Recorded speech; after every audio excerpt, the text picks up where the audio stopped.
Hi everyone, my name is Michelle. This is my channel where I document my journey with stage 4 triple negative breast cancer and adrenal insufficiency, as well as anything else I find interesting. So welcome. This is my update. I'm kind of my second week into my treatment for stage 4 breast cancer. The treatment is Trodelvy. And so the last video I posted was an update kind of a day or two after the first treatment, where I kind of talked about the infusion, the pre-meds. I had a little reaction about a half hour into treatment. They gave me some additional meds, and I think I started to talk about the initial side effects that I experienced coming home. A lot of that I think has to do with the adrenal insufficiency. So I kind of want to touch on that a little bit today. The plan was to do the steroid regimen that they do for everybody, because that's pretty significant. And then, so that is, they give you 12 milligrams of dexamethasone as a pre-med to the infusion. And then I had oral tablets, 8 milligrams of dexamethasone for 3 days in the morning after treatment, for the 3 days following treatment. And then my endocrinologist said that, depending on how I feel, I can manage my cortisone or hydrocortisone or dexamethasone or whatever, my steroids at home based on my symptoms, but to plan to kind of try to get back to my normal base dose. Well, the problem with that is that's a big jump, and I knew that. And so I initially kind of planned ahead to say, well, I'm not just going to go right down. And so let me tell you a little bit about that. So with the adrenal part of things, just as a recap, I do not make my own cortisol anymore. And this is a side effect of Keytruda, which I had with my first line treatments at stage 3 in 2023.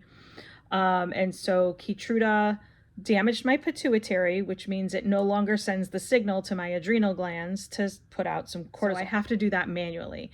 So every single day I need to take oral steroids just to manage, living, being alive, the stress that comes with that, of making your heart pump and your brain function and all that stuff. And so my baseline dose about 35 to 37.5 milligrams of hydrocortisone per day, and that's spread over 3 to 4 doses. So I usually take 20 milligrams of hydrocortisone at 6 a.m., 10 milligrams of hydrocortisone at noon, 5 milligrams of hydrocortisone at 6 p.m., and often a bedtime dose of 2.5 milligrams of hydrocortisone. Now, hydrocortisone is the most bioidentical form of corticosteroid. So it's pretty, easy on the system. It's easy to metabolize. It shows up in your blood work as cortisol, so you can kind of track that. I've never had to do like a day curve test or anything like that. I've just kind of managed my symptoms by bumping up. So if I'm stressed, if something happens, where I injure myself or I'm sick or even something emotionally stressful, I take extra based on symptoms of low cortisol. And those can include things like lightheadedness or stomach cramping, sometimes diarrhea, sometimes feeling like I have to have diarrhea but don't. High heart rate, low blood pressure, sometimes even high blood pressure can also be a sign of low cortisol. Dizziness, shaking. Actually, one of my first symptoms is that I just get really kind of grumpy, like everything bothers me. Every noise or someone, breathing too close to me or chewing too loudly. And these are things that don't normally bother me.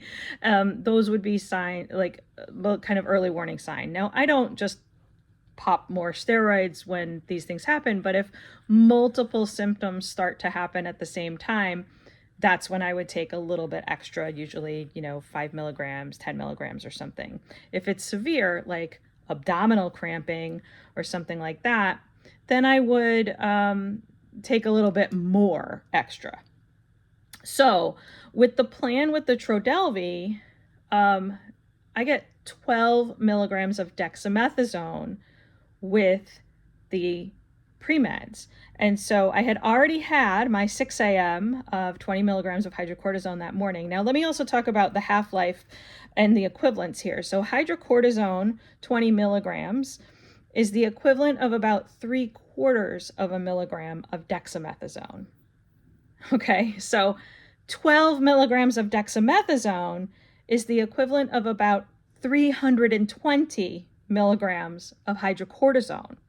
Dexamethasone also has a much longer half-life of 18 to 27 hours, where hydrocortisone is about 4 to 6 hours, and it starts to decrease in your bloodstream, and then it's time to take more. So that's why about every 6 hours is when I'm taking hydrocortisone, whereas dexamethasone can actually last even into the next day. And so it has a much slower elimination period from your body, so it lasts longer. And it is not as bioidentical as hydrocortisone. It comes with more side effects than hydrocortisone. It can raise your blood glucose higher. I know it raises my glucose higher because I wore a CGM for a while and experimented. So, dexamethasone is not the preferred steroid for people to be on daily. But for times of stress, like during chemotherapy, it makes sense to use something that is much longer lasting, especially because if your body is so stressed, that 4 to 6 hour window starts to shrink really rapidly. I have had, in previous bouts with, either Xeloda oral chemo or radiation, once we got a few days to a week into treatment, I would need to switch to at least the morning dose to dexamethasone, because I was burning through that hydrocortisone like too quickly. Because even if you take more of it, it only lasts, that half-life doesn't change. So it's 4 to 6 hours is that when it starts to fade away. But after 3 hours, if I'm finding that I'm having these horrible symptoms like severe abdominal cramping, flank pain, lightheadedness, high heart rate, low blood pressure every 3 hours, then I know that I am not sufficiently replacing my cortisol. So, long story to explain why I did not intend, even from the beginning, to go from 8 milligrams of dexamethasone to 20 milligrams of hydrocortisone. That would have been too severe of a drop, and that itself could have caused an adrenal crisis. So what my plan was to taper. So 12 milligrams on infusion day of dexamethasone, and then they give you 8 milligrams, so the instruction is 8 milligrams per day for the next 3 days.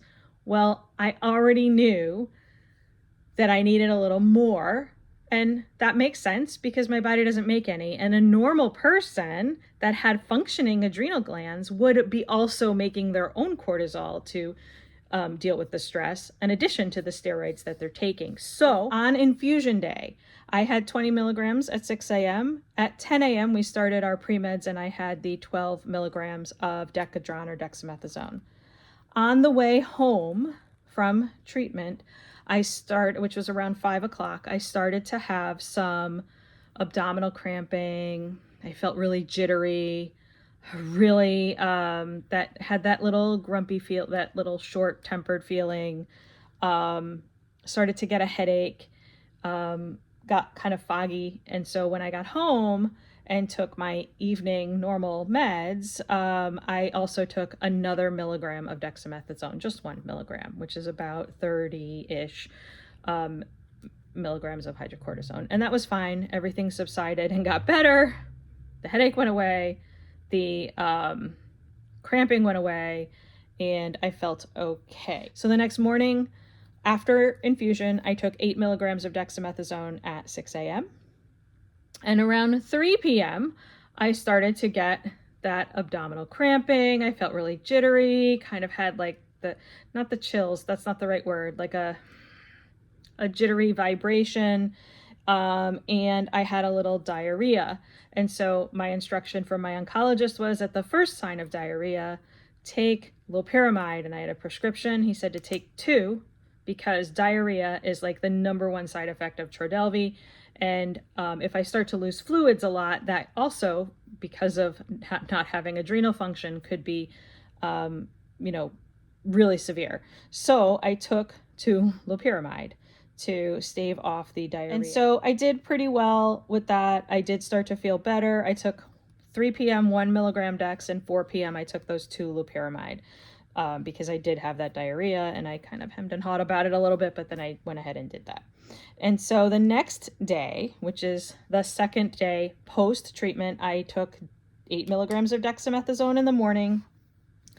And then my plan was to start to taper back to kind of normal. So in the afternoon, it was around, I thought I circled it. No, there it is. Nope, I made it all the way to 6 o'clock. So I did not have symptoms other than when I woke up, I was nauseous and I had a little bit more diarrhea. So I took 1 loperamide and I took a Zofran.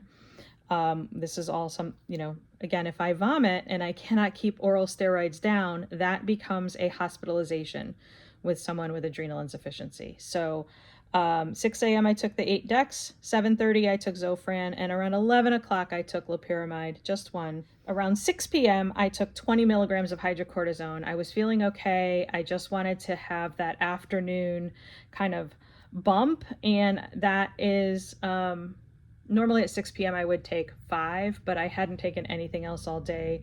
So I just felt like 20 milligrams was a good number to kind of start my taper. And that was all of the steroids I took for that day. I did take an additional Zofran at bedtime because I started to get really nauseous again. The third day after treatment, as directed, I took the 8 milligrams of dex in the morning. And it looks like I did take a Zofran in the middle of the day around noon, so I had still some nausea, and I took 10 milligrams of hydrocortisone at 6 p.m., which is normal, but double my 6 p.m. dose. So I'm starting that taper and figuring by the next day, we'll see what goes because I'm going to reduce the dex. So Saturday, which is the 4th day after treatment, I took 4 milligrams of dexamethasone in the morning instead of 8. That's a big jump, but I felt like I was feeling okay. I was doing things. I was able to, go to my daughter's hockey game and kind of function. So I was eating. I took also the rest of all of my supplements that day. I felt pretty good. So on Saturday, again, I took the 4 milligrams of dex in the morning. I did not take any additional Zofran or loperamide. I didn't take any loperamide the day before either, because at this point now, the pendulum swung the other way and I was not pooping. So I'm like, okay, that happens. Zofran is binding and can cause constipation, and the loperamide is to stop diarrhea, but can also cause constipation. So I kind of backed off on all of that. I didn't take any Zofran on Saturday. I wasn't nauseated enough to take it. I did not feel well, but I didn't feel like I was imminently going to vomit. So that was fine. Also made it to my daughter's hockey games. There were 2 hockey games that day. Did fine. So Saturday, took the 4 milligrams of dex in the morning. I took hydrocortisone at around noon, 20 milligrams. I think it was noon. It might have been 2. I didn't put the time down, but sometime in the afternoon, I took 20 milligrams of hydrocortisone. And I took just magnesium, my regular magnesium supplement, as far as anything else to take. That was pretty much it. Again, I didn't feel horrible, but I didn't feel great. The main symptom that I had for that whole first kind of week or 6 days was fatigue. I had a little diarrhea. I took the meds to mitigate it. I had a little nausea and I took the meds to mitigate it. And then that led to constipation over the weekend. And so Sunday, same thing. Not really much in the way of movement. I took 4 milligrams of dex in the morning. I took 20 milligrams of hydrocortisone in the afternoon. I didn't really feel like I was having any low cortisol warning signs. And if I was, they were more masked by the belly pain I was having from now being blocked up. So we had 2 away hockey games on Sunday for my daughter, and it was a long time in the car. But when we got home, I took it's not a laxative. I guess it is Mirafast, which is magnesium. It's kind of like milk of magnesia, but it's in the chewable things, because they say, and all of the reviews say, that it works really quickly. So I was excited about that, about let's just get this out now that I've been in the car all day and now I'm home in my own bathroom. Let's do this. So I took Mirafast, and it says that adults can take up to 4. And I took 4, which probably was not a good idea at all. So the floodgates opened. And by the next morning, which was Monday, I did my plan, which was to taper down to 2 milligrams of dexamethasone in the morning. And I felt like that I did okay with that. But by noon I was like, okay, let's try to get on my regular schedule again. So I took 20 milligrams of hydrocortisone at noon. I took 10 milligrams of hydrocortisone at 6 p.m. And I made myself some rice pudding, just white rice, milk, eggs, vanilla, and a little bit of sugar in a whole big batch of it. So probably half or less the sugar that was called for in the recipe, because I just wanted something that was easy to digest. It's totally not at all carnivore, but rice, is something that is, white rice is something easy to process through the body, and trying to kind of calm everything down there, because now we're riding the pendulum the other way and having lots of diarrhea. But again, I didn't want to take the loperamide again because I didn't want the constipation anymore.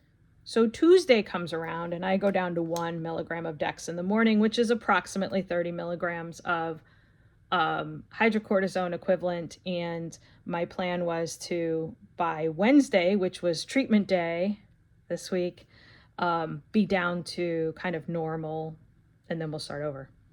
But 1 milligram of Dex did not cover my cortisol needs for Tuesday. Yeah. Every 3 hours, I was having pretty severe low cortisol symptoms. Abdominal cramping, lightheadedness, dizziness upon standing. My heart was racing a little bit here and there. I was having diarrhea about every 3 hours. So I had, for steroids for Tuesday, 1 milligram of Dex at 6 a.m., 10 a.m., 20 milligrams of hydrocortisone, 12 p.m., 20 milligrams of hydrocortisone. At 2 p.m., I went ahead and took another 1 milligram of Dex. And at 7 p.m., I took another 1 milligram of Dex. I was I was definitely teetering on the edge of, if I do not get these symptoms to stop, I'm going to need to go to the hospital for IV steroids, because I could feel all of those kind of warning signs of adrenal crisis, because I've had one before. So when Wednesday came around, which was treatment day, that was yesterday, I took 2 milligrams of Dex in the morning. I seemed to do okay with that, but I did have on Tuesday that diarrhea, and it started to have blood in it as well. And so I had sent a message on Tuesday to my oncologist, kind of giving him the heads up. I knew he was not going to be in the office on treatment day, and I wanted him to know that I was having all of these side effects, and I kind of had this pendulum swing of diarrhea and then constipation, and then diarrhea pretty severe most of Tuesday with blood in it, kind of reminiscent of the colitis I had several months back. So I wanted him to be aware of that in case he needed to do any other testing before we decide if we're going to have treatment this week, because I have to say, I was really nervous about now piling on more chemotherapy and doing it all again. Which, when I was stage 3, it was a sprint. It was like, let's get all of this treatment done, kill this cancer, get it out of your body.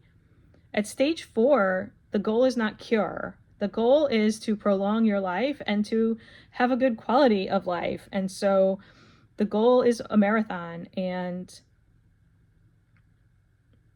anyway, what happened was I went to treatment and they did blood work, and I couldn't have treatment anyway. So went for my second Trodelvy infusion yesterday, and when they did the pre-treatment bloods, there were a few things all over the place. White blood cell count was low, hematocrit was high, MCH was low, neutrophils are low, lymphocytes were high, monocytes were high, and my ANC, which is the absolute neutrophil count, was 0.55, which is too low for treatment. So I got a big bag of fluids. They did some other testing, and they're going to do like a colitis profile and make sure that that's okay. They gave me a different anti-diarrheal medication called Lamodal, which should hopefully stop the abdominal spasming. And I will say, we're a few hours, it's 10 o'clock the next day now. It has stopped the spasming and the severe, urgent runs to the bathroom. And so I'm very grateful for that. They did put me on antibiotics, Cipro prophylactically, because I am at a really high risk for infection. And that is the number one thing with Trodelvy that could kill you quick, is an infection. And so they wanted me to be on an antibiotic, which I'm not thrilled about, but I do recognize that that is a big risk, and we don't want to do that. So no treatment this week. I am scheduled to go back next Thursday now, when my oncologist will actually be in the office, and he will be there to see. We're going to obviously recheck my blood work then. They're going to do some other they're testing a stool sample, and they did a urinalysis, which was clean, just to make sure that I don't have any infection going on. And as long as my counts come back up, then the plan is to do my number 2 infusion of Trodelvy next Thursday. So that is the update. I am continuing with 2 milligrams of Dex today. Maybe tomorrow, as long as I do not have any additional diarrhea bouts, then I will go back down to 1 milligram of Dex. Okay, so in addition to those medications, the steroids and the antiemetics and antidiarrheal stuff, that the prescription strength stuff that the doctors have given me to mitigate side effects, my naturopath is also helping me manage kind of like supplements and other kind of modalities to help my body repair itself. And so some of the things I'm concentrating on this week, I've kind of at least cut back on for a few days, the vitamins and the omegas and stuff, anything that is not directly related to GI, because that's what I'm focusing on right now. So first of all, electrolytes, keeping my electrolytes balanced is key with adrenal insufficiency especially, but also just, if you're losing fluids with diarrhea, if you are nauseated and vomiting, you need to make sure you're replenishing not just water, but electrolytes as well. Element is my favorite electrolyte. I like the raw unflavored. So the raw unflavored is the blue one. The raw unflavored is just sodium, magnesium, and potassium, no added anything. The flavored ones are good. They do have stevia leaf extract in them, and some natural flavors, which some people like to avoid, but I do find that I'm not an affiliate. I don't make any money on this, but I have a friend referral code that I'll put in the description that you can order. If you place any order, you'll get a free sample pack with other flavors in it. They're 8 main flavors. Okay, so other supplements. Tea-Tox, which was a favorite. This is Rachel's teas. They're in upstate New York. rachelsspicecompany.com. I'll put a link to this too. I love this tea. It's a good detox tea. It has milk thistle, cinnamon, lemon balm, dandelion root, and peppermint leaves. So it can be very calming to the belly. It's not harsh. It doesn't leave an acidic like burn like some teas do. So I do like this one. And then Rocasa has a liver support tea, which I have not tried yet. This has also organic dandelion, chicory root, milk thistle, lemon myrtle, orange peel, turmeric, marshmallow root, and organic calendula. It's all organic. And so I'm very much looking forward to trying the liver support tea from Rocasa. In addition to that, I have been doing every night or two a castor oil pack with their liver support castor oil. And so I have the pack that you put the castor oil on the area of your body outside your liver. You put the pack on it. It absorbs toxins out through the skin. I do feel better after a castor oil pack. And in my first round of chemo, I did notice my liver values improve when I used it. And my actual liver values were really high. My AST and ALT were really high before my first Trodelvy a week ago. And they had come down a bit after treatment, which is, I don't think, a normal thing. So I didn't get to see my oncologist to actually ask him about that. So perhaps the castor oil packs and the liver detox has been working this week to help mitigate the additional strain on my liver from the Trodelvy. So castor oil pack, you can use any castor oil, by the way. I really like this, has essential oils in it.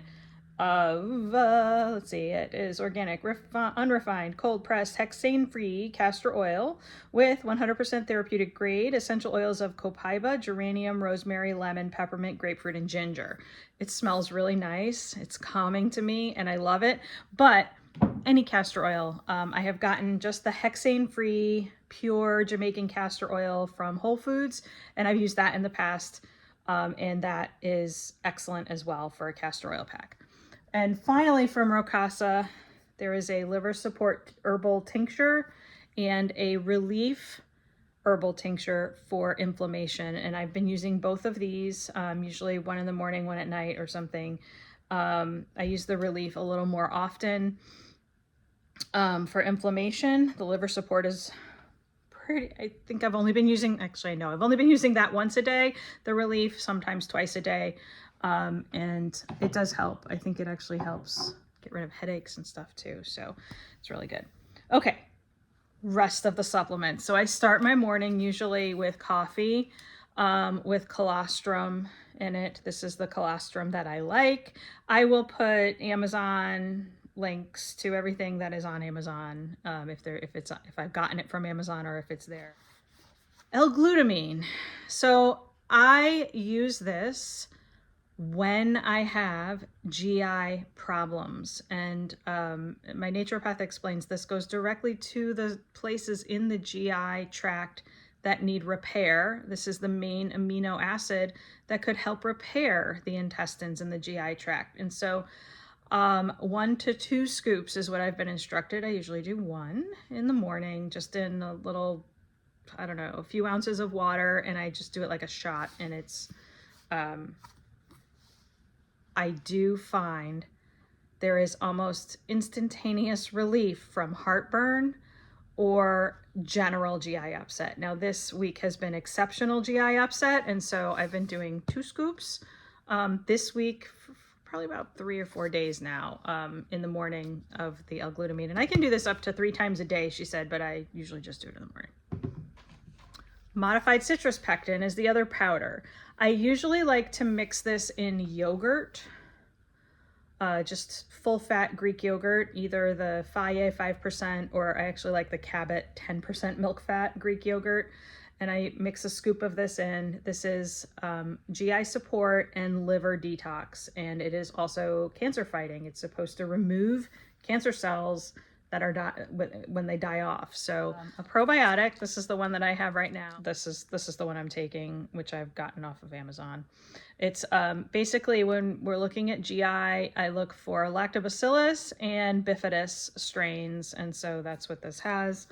There are a couple of different ones I switch between depending on what's available fastest or what's cheapest or what I happen to find if I go into Whole Foods. I do like to I prefer the ones from the refrigerator section at Whole Foods, but I haven't really felt like going into stores and shopping lately, so this is fine. Similase, sensitive stomach digestive enzymes. This has microbial enzymes, amylase, cellulase, lipase, slippery elm, dechrysinated licorice, gamma oryzanol from rice bran, marshmallow root extract, and that's it. And so this is helpful in digestion. It helps to break down foods that your body may have trouble breaking down. It's very helpful with any kind of diarrhea or constipation or any GI upset. Okay, the zinc carnosine is a GI-friendly form of zinc. This is for extra GI support, but it also gets zinc into the body, which is important for cellular function. Magnesium, this is the magnesium I'm currently using. I have not taken this for the last couple of days just because I was having diarrhea, and there is magnesium citrate in here, which can help move things. I'll probably add this back in as long as I go 24 hours without diarrhea, because it also, magnesium is essential for cellular function anyway. There is magnesium glycinate and magnesium citrate and magnesium malate in this particular supplement.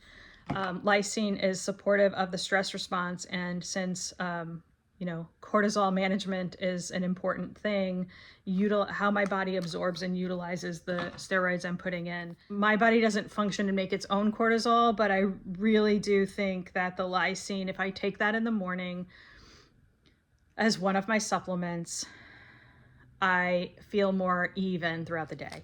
And then finally, S-acetylglutathione. This is for cellular repair. Chemo does a number on destroying healthy cells, and so we want to make sure that I'm giving the body the building blocks it needs to repair. So those are the supplements I'm concentrating on this week, and this is all managed by a naturopath. Her goal is to help my body support itself in helping the chemotherapy be the most effective it can be on the cancer, but also giving my body the support it needs to repair itself. So that's the update for this week. I hope you have a wonderful week. That is it. And so have a great day.